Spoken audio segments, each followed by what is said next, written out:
Good morning, CHD. Welcome to Pediatric Perspectives. We are looking at children's health challenges from a different perspective, one that includes critical thinking, one that's not afraid to give you the honest truth. And I am delighted to have back on our show, Dr. Larry Palevsky. Welcome back, Dr. Larry. Oh, it's great to be here again, Dr. Paul. Thanks for inviting me. You are my favorite pediatrician. You figured out sort of key things going on in pediatric health way before I did. And thank you for being a pioneer in really promoting the right things for children. What we're going to tackle today is pertussis. It's in the news. There were a couple deaths in Louisiana. And it always seems to me that when there's a disease for which there's a vaccine, even one or two deaths, it gets magnified and blown all over the place. So I want us to chat about pertussis and then put it in perspective, considering all infant death, SIDS, and the whole big picture, so that parents aren't so fearful of the news they're hearing about, oh my gosh, the sky's falling, pertussis is on the rise. Paul, the basics of pertussis I want to start with. I think people need to understand that Bordetella pertussis, the bacterium that is linked to the whooping cough illness, is a bacterium that lives in the air all the time. And so we are going to breathe in these bacteria regardless of how many vaccines people have, because vaccinations do not make the bacteria disappear. And so we are going to colonize Bordetella pertussis whether or not we've been vaccinated. And so the question isn't, are we exposed to Bordetella pertussis? Because more than likely we all are. But the question is, what activates it? And because Bordetella pertussis can live in the airway without making us sick. And in fact, most of Bordetella pertussis illnesses are upper respiratory illnesses that do not go on to develop a whoop afterwards. Especially in kids. Especially in kids. So because the prodrome of Bordetella pertussis whooping cough is an upper respiratory infection, rhinorrhea, runny nose, cough, congestion, and then it resolves. And then it isn't until a couple of weeks later that we might see what's described as the whooping cough, the 100-day cough. And that's no longer caused by the bacteria, Bordetella pertussis, Paul. That is caused by the toxin that is secreted by the bacterium. So you can be colonized with the bacterium and not get sick. You can get colonized by the bacteria and get a run-of-the-mill upper respiratory infection with no whoop. Or you can be colonized with the bacteria, and weeks later, after the resolution of an upper respiratory illness, you can develop a whoop. But the whoop is not from the bacteria. The whoop is from the secretion of a toxin. And that toxin is activated. And in my experience, it is often an environmental poison, whether it's an air pollutant or some other toxin that's in the environment, that may be activating the secretion of the toxin. And our job is to support the child. And when I hear that a child died from pertussis, the first critically thinking question is, did the child die with pertussis or from pertussis? Yep, I have the same thought, because I remember years ago there was 4 deaths in Denver. It was like Denver Children's Hospital. This is a decade or so ago, maybe longer. And the following year, we came to find out they were all kids in the ICU with serious cardiac defects. My own experience with pertussis, and then I'd be interested in yours, just so we can put this in perspective for moms and dads who are listening out there. I've seen it. We had one year, I think it might have been 2012, which was a big year in the US. Because I had a growing population of unvaccinated patients, I took special care, right or wrong. At the time, I'm thinking, boy, if I was to lose a kid to pertussis, my career is over, right? So I would send off for the actual culture for pertussis, any kid with a chronic cough or anything that looked like it might be pertussis, and of course, there are so many different things that can cause chronic cough. And so it wasn't usually pertussis, but in that year, I had 20 cases of positive pertussis cultures in my practice. 15 of the 20 were fully immunized against pertussis. They were following the CDC schedule for that vaccine. The 5 who were not immunized against pertussis were all in one family, and they all did fine, including an infant. Nobody was ever even in the emergency room. So it doesn't have to be a scary disease. And I'll let you comment on that and let me know what your experience has been. I love the fact that you raised the idea that the vaccine does not make the bacteria disappear from our airways. That is a very important piece. It was the same when it was the whole cell pertussis vaccine, and then it was the same after the acellular pertussis vaccine was introduced in the late 1990s. Well, and I would say worse with acellular. It seems like it's been very clear that the acellular vaccine doesn't prevent colonization, doesn't prevent transmission, and in fact, it makes it more likely that the vaccinated person will transmit the pertussis to others. Well, we know from the baboon study that despite vaccination, the baboons colonized in their airway with the Bordetella pertussis bacterium. I have taken care of kids with pertussis for a very long time, over 20 years. My youngest baby was 2 weeks old. My oldest were teenagers. Yes. And the most important thing, first of all, antibiotics do not do anything for it. I really want to reinforce that, because by the time the kid is sick, the bacteria are no longer relevant. The real relevance is the toxin, the pertussis toxin, the Bordetella toxin, because the bacteria already did their thing when the cold happened weeks before. But by now it's just the toxin. And so giving a short course of erythromycin really does nothing to, what we are told, shorten the carrier state of the bacteria. Not true at all. It's already the toxin that's doing the damage. So how do we take care of kids when they're already having the whoop? Number one, please refer to Dr. Suzanne Humphrey's vitamin C ascorbate protocol. It is very important to use high doses of vitamin C. And if anyone asks me, well, what's the highest dose I can use? Every child is different.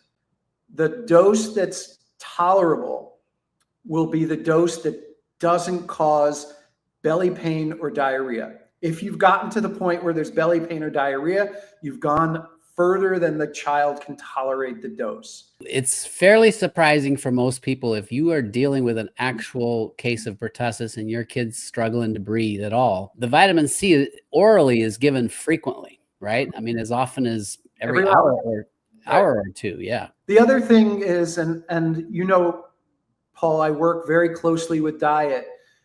The diet will affect the health of the airway. And in my experience of working with kids over decades who have pertussis, if you change the diet, it significantly alters the cough, the intensity of the cough, and the amount of mucus. Now, we all know that there's the staccato cough, which is this very sharp inhalation, this very sharp cough that may or may not be followed with an inhalation whoop, like that. Yep. Cough, cough, cough, cough, gasp. Even redness or sometimes blue in the face, and then perhaps some vomiting with the coughing, with that staccato cough. Using a diet that is low in mucus-producing foods can make a huge difference.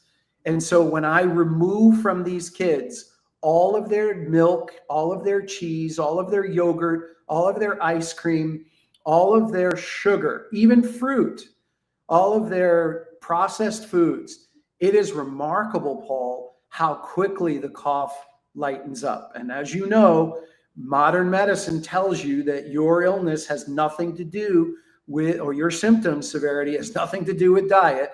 And I will be very happy to report that changing the diet, warm foods, warm fluids, lots of cooked foods, gentle foods, not processed foods, not sugars, not cold foods, not iced foods, not raw foods, in that scenario makes a huge difference. Yeah. I also use, Paul, something called gemotherapies. And in the last number of cases that I've used it, the kids got better immediately. Gemotherapies are very much used in Europe. They're used by a lot of naturopaths in this country, but they're bud therapies. They're herbs that are extracted from the sprouting buds of the plant in the spring. And so there's pluripotency. These herbs have the stem cells of the entire plant.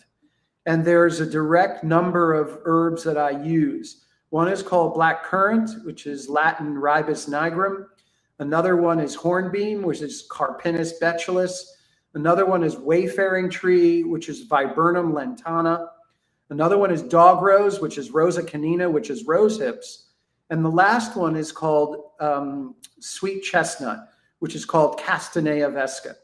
Sweet chestnut is mostly used, the others that I use, like the black currant, is for draining the adrenal glands, supporting anti-inflammation. Hornbeam is very good for upper respiratory congestion, inflammation of the nose, the sinuses, the throat.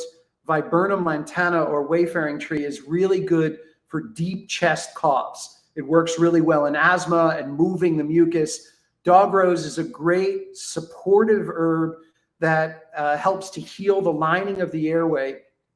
But sweet chestnut, which is used really to drain the lymph and the veins of the lower extremity, has a very significant property of reducing spasmodic coughs.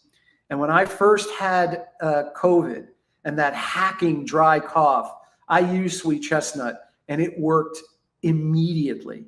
And sometimes I've had these five herbs used together, and you put the drops in water for kids. I would just take it straight, and you can use it every hour initially, just like you would the vitamin C. And it significantly quiets the irritation. The one beautiful thing about children who are experiencing pertussis is that if they're not coughing, they're fine.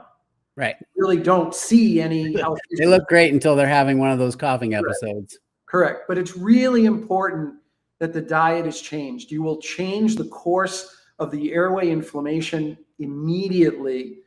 It doesn't have to be a 100-day cough. And the diet can make a huge difference. The vitamin C and the gel herbs. Tell me, Larry, where does one get their hands on those kind of herbs? Okay, so there are two types of gemotherapies. There's one where it's diluted in an alcohol base, and then there are those that are very concentrated. The concentrated ones are called phytotherapy, P-H-Y-T-O, phytotherapy. There's a company called Herbal Gem that comes out of Europe that makes them. They're very concentrated. You don't need many drops for kids, maybe 2 to 5, depending on the age. Each dose of each will suffice. But then you have the more diluted ones. That's usually from companies like UNDA, which many people have heard of. There are also other gemotherapies that are diluted like that around in the country. And those are more diluted. So you're going to use about 10 drops of each of those in water and given each dose. They're wonderful, wonderful herbs. There are 2 distributors that I use in New York, one in New York and one in Canada. The one in Canada is BIOLONRECO, biolonreco.ca. Those are the concentrated phytotherapies. And then there's the one in New York, which is Gemmos, GEMMOS-USA.com. That's the Herbal Gem. I love those, but there are more diluted. The UNDA, I think even Fullscript carries the UNDA, the Remedies. Those are the more diluted ones. Interesting. Thank you so much. I didn't realize we were going to get a herbal class, master class today. Thank you for that.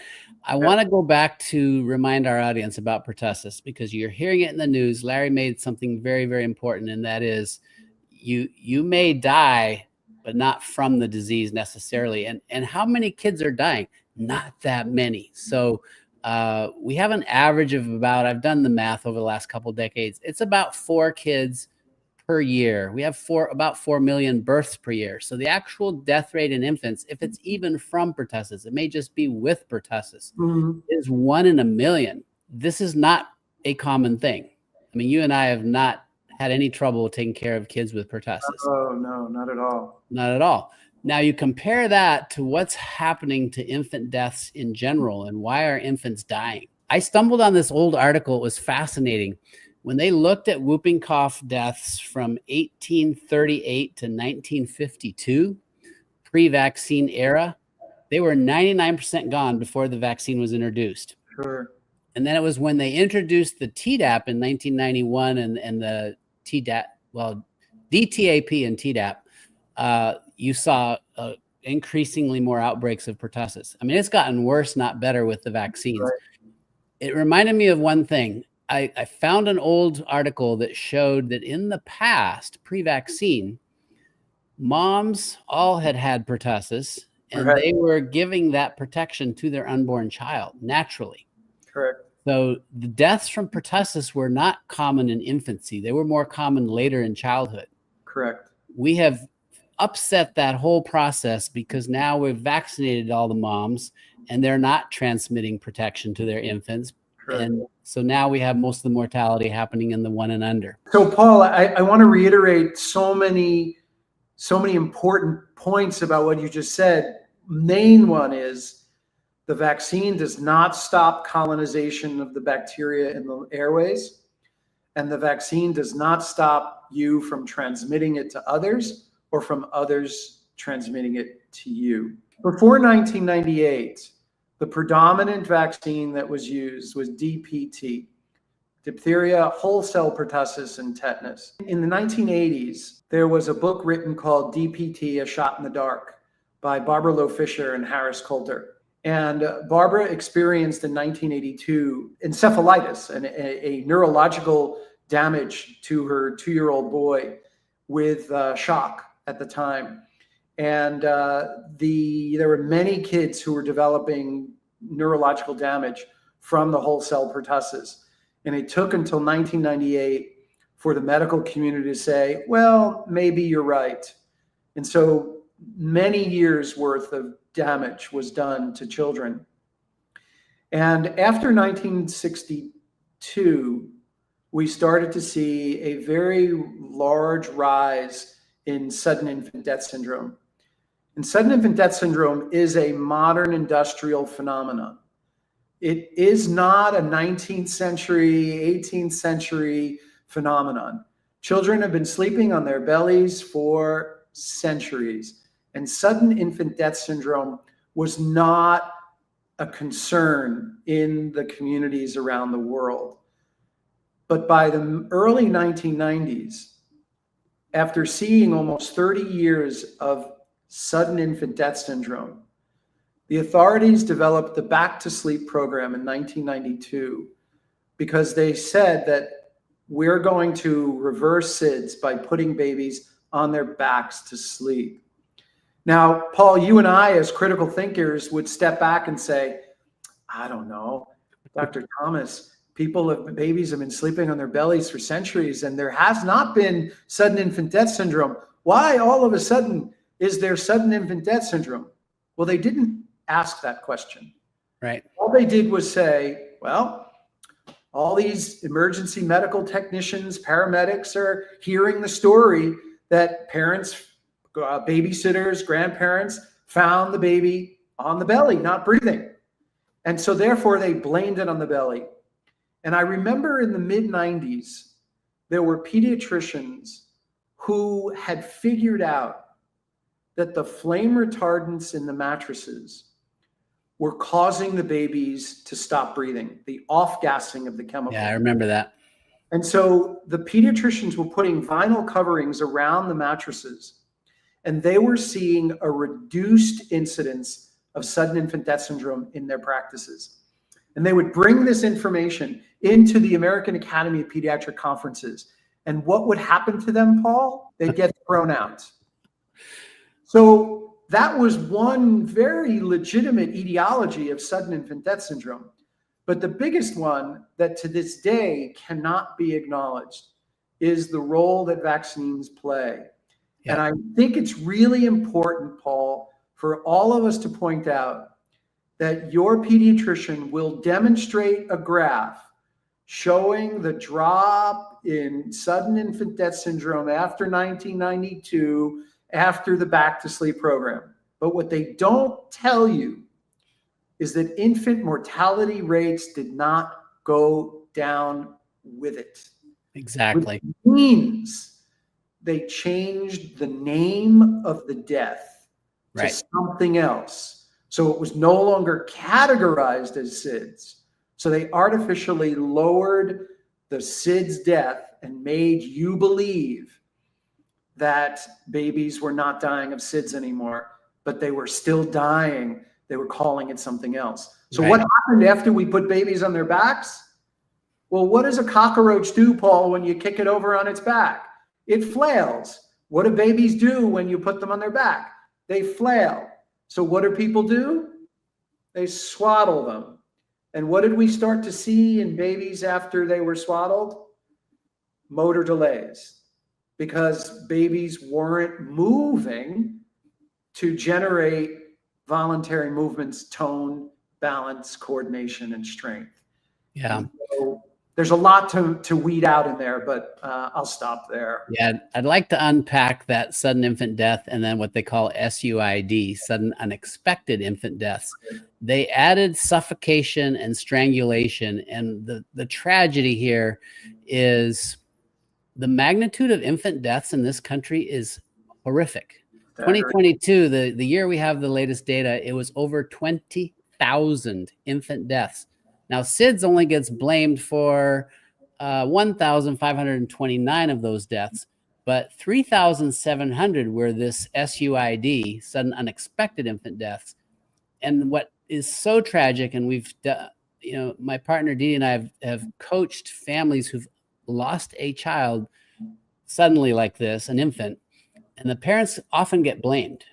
That they actually have police investigations, child protective services, and they're being accused of suffocating their kid, when in fact, what you and I know, we've got the Miller Comprehensive Review of SIDS, where 75% of all SIDS in the multiple studies that looked at temporal association between infant death and vaccines, 75% of those infants died within the first week after a vaccine.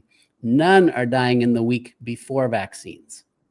So we have the smoking gun of why these babies are dying. Yeah, well, how many unvaccinated kids die of SIDS? I haven't ever heard of a single one. Have you?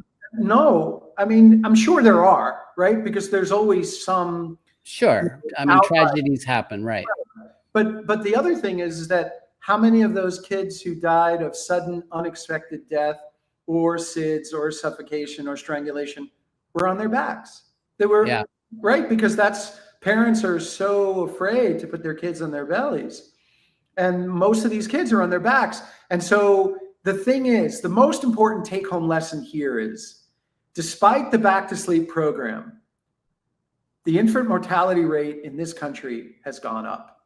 Babies are still dying, and we have one of the worst infant mortality rates in the developed world. I mean, there are worse than 50 countries, Larry. It's unbelievable how bad our infant mortality is. That's correct.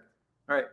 And so again, we as physicians can't tell you to put your kids on their belly, but we can tell you how much babies who are on organic surfaces, who are watched while they're napping, can really benefit from being on their bellies. Yes, we can also tell you that look long and hard about the decision with regards to vaccines. I think Larry and I, we've covered this before.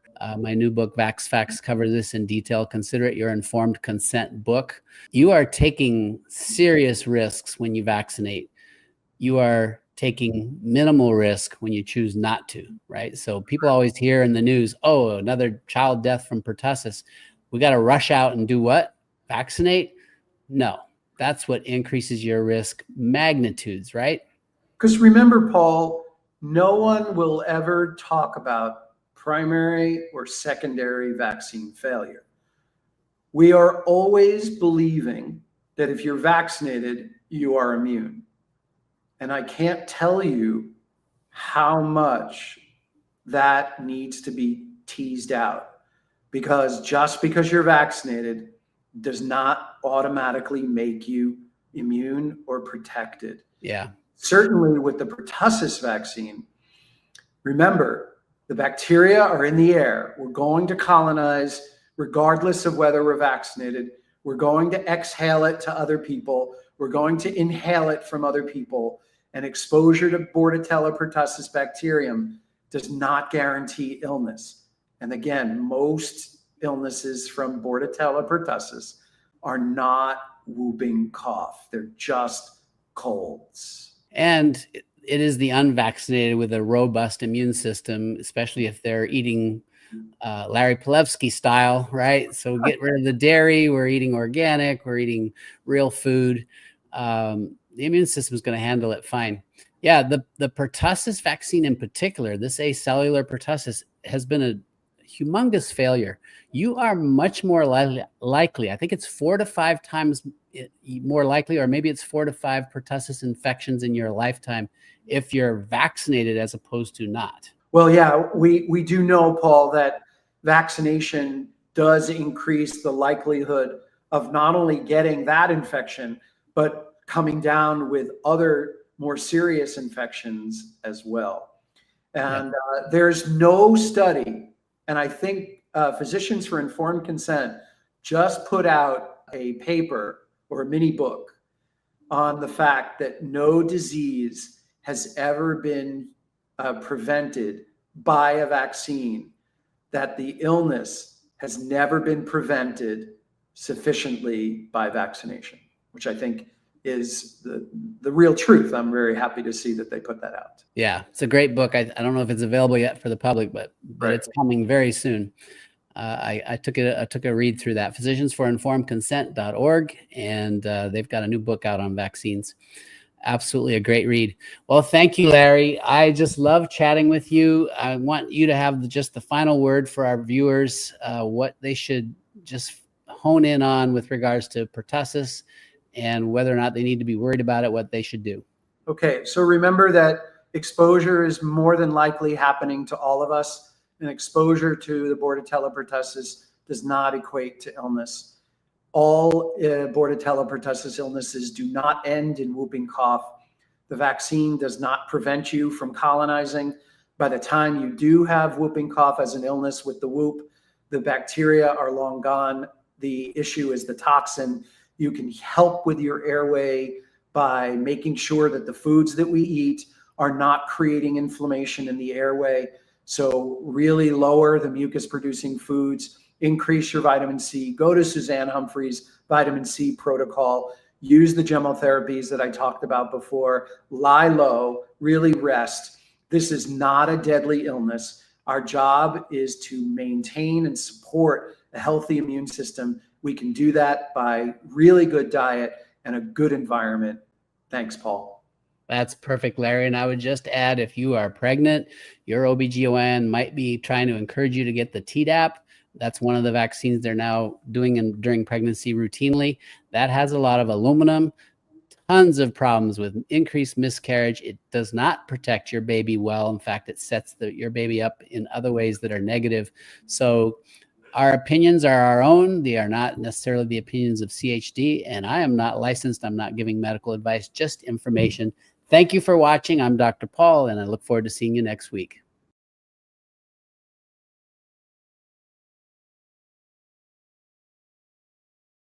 Yeah,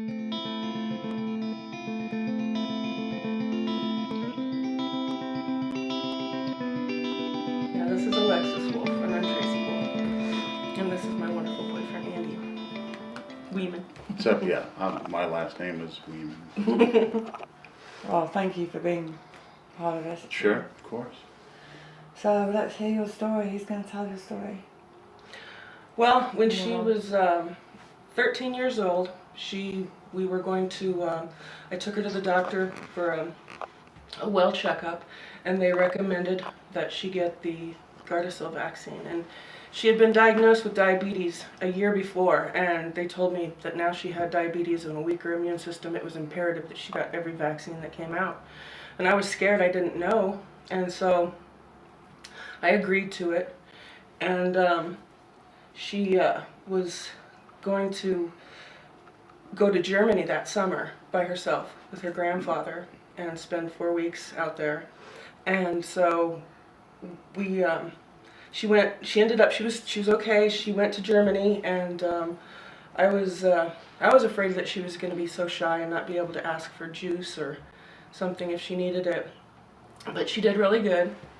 And then when she came back, the first thing I noticed, she lost the ability to cry because one of our dogs had passed away. And when she asked for him, she was like trying to cry and couldn't, which was unusual because she was always very sensitive. And then the next thing I noticed was she just wasn't sleeping. Sleep just wasn't happening anymore. And she'd wander the house at night writing notes and things like that, and I couldn't figure it out, and I took her to the doctor, and they did some tests, and then she ended up having an ear infection from the plane and everything, coming back, and she got the second shot. And after the second shot, her heart started pounding so hard, you could see her chest moving, and things would happen where she would say, "Turn off the TV, stop talking, get out of the room. It's making me sick." And we thought, what's going on? So we thought she was having anxiety attacks or something. It just seemed weird.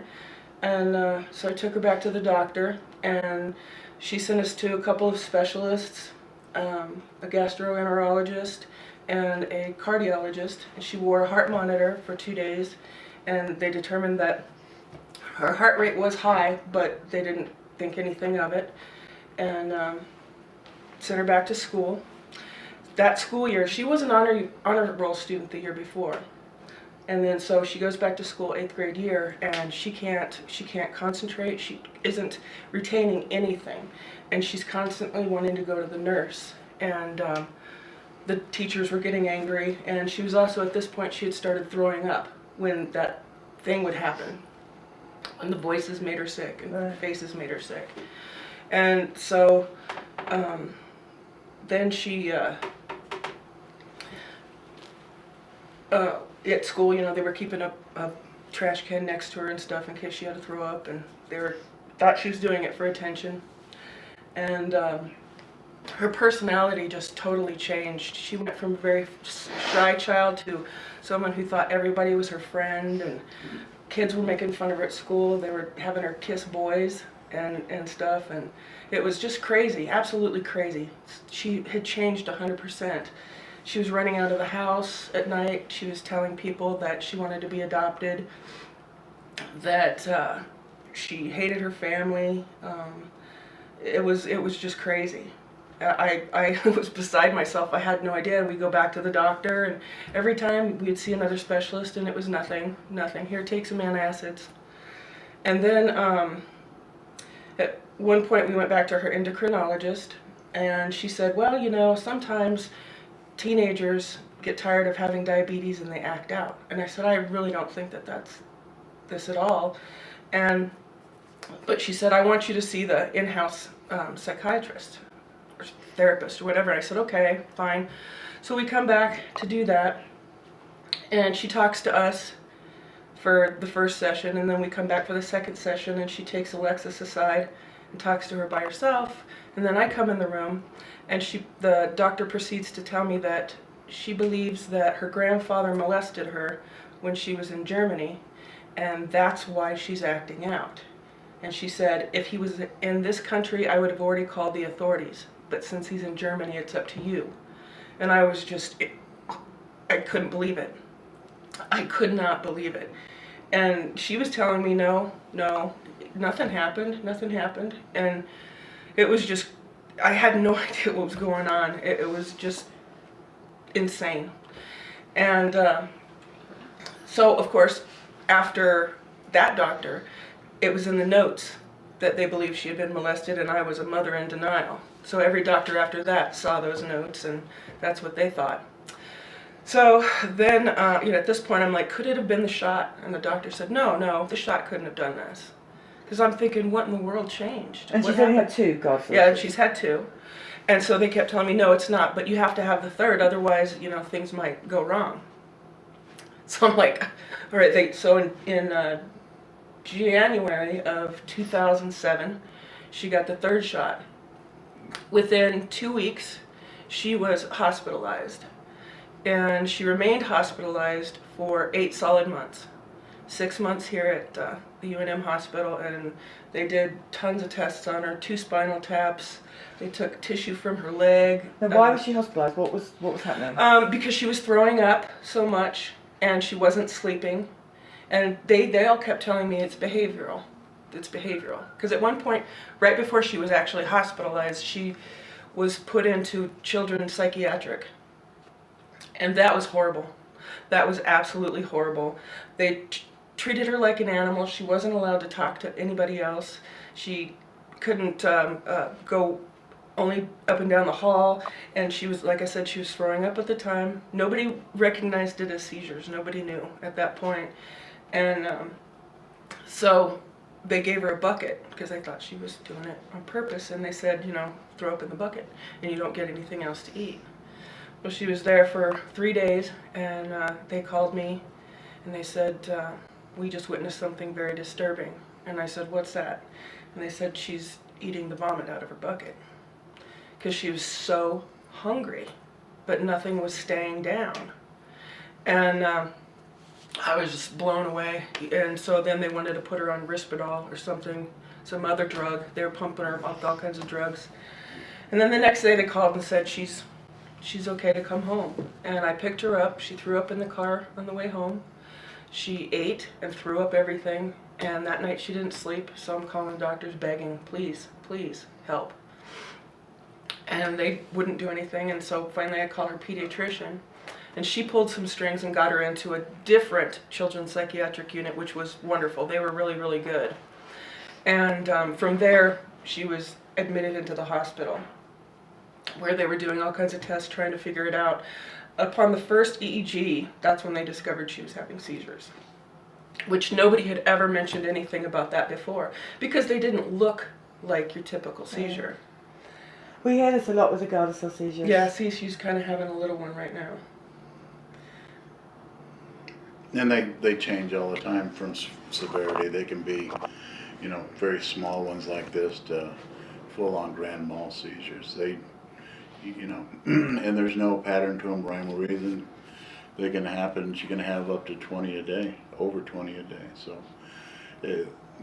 sometimes they're small like this, and sometimes they're really loud and really big.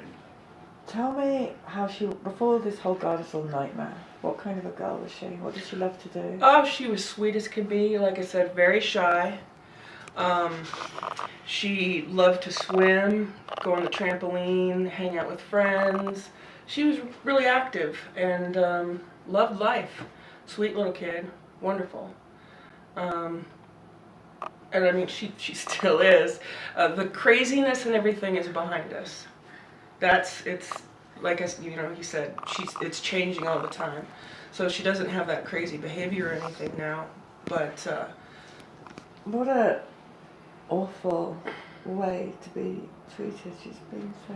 Oh, I know, and in the hospital, when she was in the hospital, they didn't know how to control her, because in pediatrics she would run and want to see the other kids. I'm sorry this happened to you. Oh, sweetie. And so they kept putting her in different departments in the hospital because they didn't know where to keep her. And at one point they had her, where they keep belligerent drunks and stuff. And I would go in the room and they'd have her 4-point restrained to the bed, strapped down, because, you know, she was trying to kick. This is such an awful way to treat a human being. And she's 15 years old at that point. She's 15, and I was, it just killed me. I hadn't, never in my wildest dreams could I have imagined anything like that. And so, like I said, she was hospitalized for 6 months there, and they did every kind of test, spinal taps twice. She had plasmapheresis, IVIG, all kinds of stuff. Infectious disease, everything was tested. And all they could determine was something caused encephalitis. And the encephalitis caused brain damage and the seizures. But there's not a specific spot. Like when she turned 16, she started begging for brain surgery. She wanted her brain better. And I'm like, what 16-year-old kid begs for brain surgery? So they can't pinpoint any spot because the seizures are everywhere. Does anyone agree with you that this is a Gardasil injury? Yeah, I've had a couple people. It's been hard because most people say no, it's not. They don't even investigate, they just say no. Yeah, no, it couldn't be, no way. But there have been a couple that agree with me and say that yes, those things do happen. And so what's a day like? What's a day like for you? What can you? Is it just like this? We're just coping with the seizures? Yeah, pretty much. You know, we got her an iPod for Christmas. She loves that. That is her just prized possession. And she gets on Facebook and she'll just sit like on the couch going like this. She falls asleep doing it. She'll be asleep and still like that. And Well, yeah, a typical day, which, I mean, they're all the same, really. It's Groundhog Day for her. She'll be up, we usually get up about 6 in the morning, and she's already up downstairs because she sleeps so little. And she has an apple, and she takes her meds, meds as far as, what they prescribed her. Is she on a lot of meds? What are they, Tracy? she's on, I can't remember one name, but she's on 2 different seizure medications and Klonopin to help her sleep. Does any of these drugs work? Not really. I mean, in the 9 years that since this happened, we've tried so many different kinds of medications, and some work for a little while and some make it worse. She was on one last year where she'd be standing up talking to you in the kitchen, and there was no warning, nothing whatsoever, and she would just fall flat on her face, just having a seizure. It's a terrible vaccine. Yeah. So after breakfast, then her mom gives her a bath, and then she has to be assisted in that way. And then after her bath, I mean, that's really the highlight of the day. Really, from there, the only thing that she's able to do is just exist. Really, in the shell that she's in of a person. She. You would think, well, there would be some adaptive programs that she would be able to participate in, but she falls asleep often, like she's doing now. She has seizures. She doesn't. She's not able to work independently, unsupervised with anything. So there's nothing really outside of the house that she would qualify for. So her mom spends her days with her. I'm her caregiver. That's what her mom does, and it's sleeping on and off and going on her iPad and interacting with family because Tracy doesn't have friends that come over often because you're alienated at that point in time. And there's lunch, and then there's dinner, and then some time at night, and usually about 9 o'clock she goes to bed. And about 3 years ago, Andy said she has to have something to look forward to. We have to do something. So he told her, you're going to help me mow the lawn.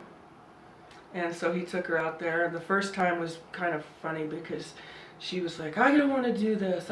It's happening. It's happening. And we said, no, it's not. We know when it's happening. Oh, yeah, it's happening. I'm going to fall. And he says, well, you're in the grass. It's soft out there. And so the first time was a little rough, but now she really looks forward to it. On Thursdays, after he gets home from work, I tell her, go get your mowing shoes on. She puts your mowing shoes on and waits for him. And then he finishes part of it and saves like a square for her to do. And we take pictures and video and post it on Facebook, and she has a lot of people that just look forward to Thursday mowing pictures. And this Thursday she wasn't able to mow, so I had to take a picture of a empty lawnmower. Sitting there all alone in the grass. But I just feel what a waste of how her life could have been. Yeah, and it you know, really is. she, ever since I can remember, she's always wanted to be a special needs elementary school teacher. You know, and What do you say to the great many people out there that are about to go in with their daughters or their sons and have this vaccination? Oh, please research. Do as much research as you can. As much research. I mean, this is a worldwide problem. This is happening to girls and boys all around the world. It's not isolated. It's not rare like they want you to think. And to the paediatricians, healthcare providers that insist that this vaccine is safe? Sure. I tell them, come to my house. Come to my house for a couple of days and see how it works out.